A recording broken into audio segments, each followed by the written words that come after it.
कैसे हैं आप सब? आई होप कि बहुत अच्छे होंगे और मेरी वीडियोस हर रोज़ देख रहे होंगे। आज मैं आपके साथ कोई रेसिपी नहीं शेयर कर रही हूँ, आज आपके साथ मैं एक हैक शेयर करने वाली हूँ। बहुत ही यूज़फुल हैक है जिसे देखकर आप काफ़ी हैरान होने वाले हैं कि बेकार पड़ी हुई चीज़ों का हम कितने अच्छे से इस्तेमाल कर सकते हैं, इस वीडियो के ज़रिए मैं आपको बताऊँगी। तो चलिए अब इस यूज़फुल हैक का तरीका मैं आपके साथ शेयर करती हूँ। सबसे पहले मैं यहाँ ली हूँ एक फूलों की माला जिसे हम रोज़ पूजा-पाठ करने में इस्तेमाल करते हैं। तो इस तरह की फूल, पत्ती, माले वगैरह आपके पास भी होंगे ही, तो हम क्या करते हैं ना अक्सर पूजा-पाठ करने के बाद अगले दिन फूलों को उतार कर फेंक देते हैं। तो अब से हम इसे फेंकना बंद करेंगे और इसका एक बहुत ही अच्छा-सा इस्तेमाल हम करेंगे जिससे कि हमारे ढेर सारे पैसे बचेंगे। यहाँ मैं ली हूँ एक बड़ा-सा गेंदा फूल का माला और ढेर सारे अड़हुल के फूल। इस तरह के माले वगैरह ना मार्केट में आसानी से मिल जाते हैं और अगर आपके पास ये गेंदा का माला या अड़हुल की फूल नहीं है, तो आप इसकी जगह जो भी आपके पास माले वगैरह हों, जिस भी तरह का फूल हो, आप उससे इस हैक को ट्राई कर सकते हैं। ऐसा नहीं है कि सिर्फ़ इसी फूल से आप इस हैक को ट्राई करेंगे,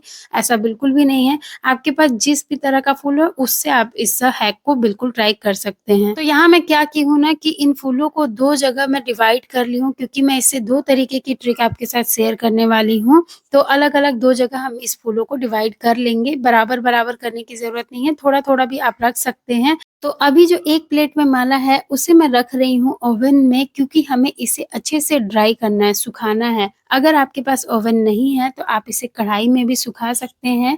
तो इसे मैं ओवन में रख कर बिना कुछ भी सेटिंग किए, जिस सेटिंग पर है ओवन, उसी पर हमें 10 मिनट के लिए इसे स्टार्ट कर देना है। और अगर आप इसे कढ़ाई में सुखा रहे हैं, तो फिर कढ़ाई को अच्छे से गरम कर लीजिए। उसके बाद उसमें डाल दीजिए फूलों की माला और फिर एक कलची वगैरह की मदद से लगातार चलाते हुए इसे मीडियम फ्लेम पर बार-बार पलटकर सुखा सकते हैं। 10 से 12 मिनट के करीब टाइम लगेगा, ये अच्छे से सूख जाएगा। अभी जब तक ओवन में माला ड्राई हो रहा है, तब तक मैं यहाँ क्या की हूँ, एक कुकर में बाकी बचे हुए फूलों को डालकर इसमें आधा ग्लास पानी डाली हूँ और इसका ढक्कन लगाकर इसे गैस पर रख दी हूँ मीडियम फ्लेम पर 1 सीटी आने तक के लिए।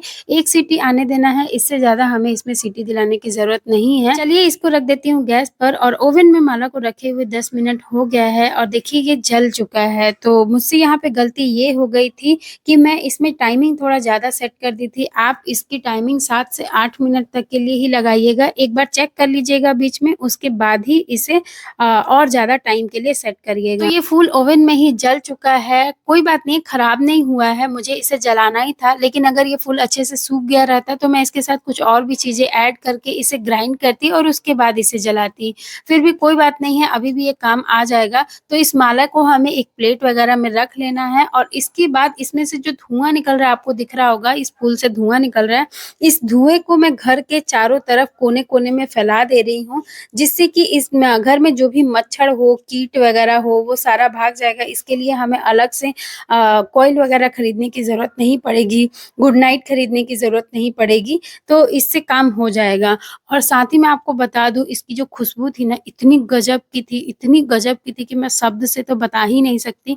इसके लिए जब आप इसे इस्तेमाल करेंगे तभी आपको पता चलेगा इसकी खुशबू के बारे में। पहले तो मुझे लगा कि ये बिल्कुल बेकार हो चुका है, लेकिन जब इसका धुआँ घर में पहुँचा और मच्छर सारे भाग गए, साथ ही साथ इसकी खुशबू काफ़ी अच्छी थी और बहुत लंबे टाइम तक हमारे घर में थी, 5 से 6 घंटे के करीब, तब हमें लगा कि नहीं इसका भी हम अच्छा इस्तेमाल कर सकते हैं।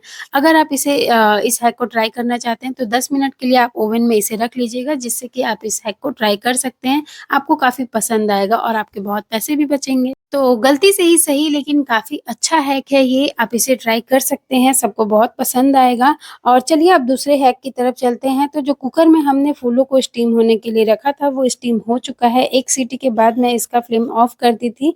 अब लेंगे इस तरह की छन्नी, कोई भी छन्नी आप ले सकते हैं या फिर कपड़े में भी इसे छान सकते हैं।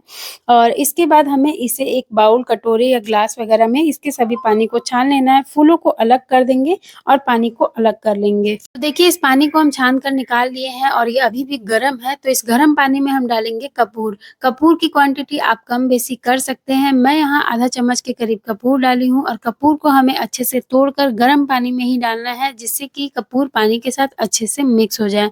तो इसे इस तरह से हिलाते हुए मिक्स करेंगे या साइड में थोड़ी देर के लिए छोड़ दीजिएगा, जिससे कि ये अच्छे से मिक्स हो जाएगा। अब हमें इस तरह का स्प्रे वाला बॉटल लेना है, ये आसानी से मार्केट में मिल जाता है और नहीं तो आप गुलाब जल वगैरह लाते होंगे मार्केट मार्केट से, तो उसका जब गुलाब जल खत्म हो जाता है तो इस बॉटल का इस्तेमाल आप कर सकते हैं। या फिर कई चीज़ें हम मार्केट से खरीद कर लाते हैं जिससे हमें इस तरह का बॉटल मिल जाता है, तो उस बॉटल को फेंकने की बजाय हम उसका इस्तेमाल कर लेंगे। तो इस बॉटल को ढक्कन को हम खोलेंगे और उसके बाद ये जो लिक्विड हमने तैयार किया है इसे हमें बॉटल में डाल लेना है और फिर इसे अच्छे से मिलाते हुए हम इसे पूरी तरह से मिक्स कर लेंगे। तो ये एक होममेड स्प्रे बनकर तैयार हो गया है, जिसे आप कहीं भी छिड़क सकते हैं, जहाँ आपको कीड़े वगैरह दिखाई देते हैं और साथ ही साथ अगर जैसे किचन के कॉर्नर वगैरह में आप छिड़क दीजिए या फिर डस्टबिन के आस-पास आप इसे छिड़क सकते हैं। डस्टबिन के पास देखेंगे कि ढेर सारे कीड़े लगते हैं, वहाँ आप इसे छिड़क दीजिएगा तो कीड़े नहीं लगेंगे, मच्छर नहीं लगेंगे। तो इस तरह से आप इसका इस्तेमाल कर सकते हैं। इसका सेंट भी काफ़ी अच्छा होता है, महक काफ़ी अच्छी होती है। तो आप इसे जहाँ पे कुछ गंध आ रहा है, वहाँ छिड़क दीजिए, जिससे कि उसका स्मेल खत्म हो जाएगा। तो इस तरह से आप फूलों को फेंकने की बजाय इसका काफ़ी अच्छा इस्तेमाल कर सकते हैं। और अब अगर आपको मेरी वीडियो पसंद आई हो तो प्लीज़ वीडियो को लाइक करिएगा, चैनल को भी सब्सक्राइब कर लीजिएगा।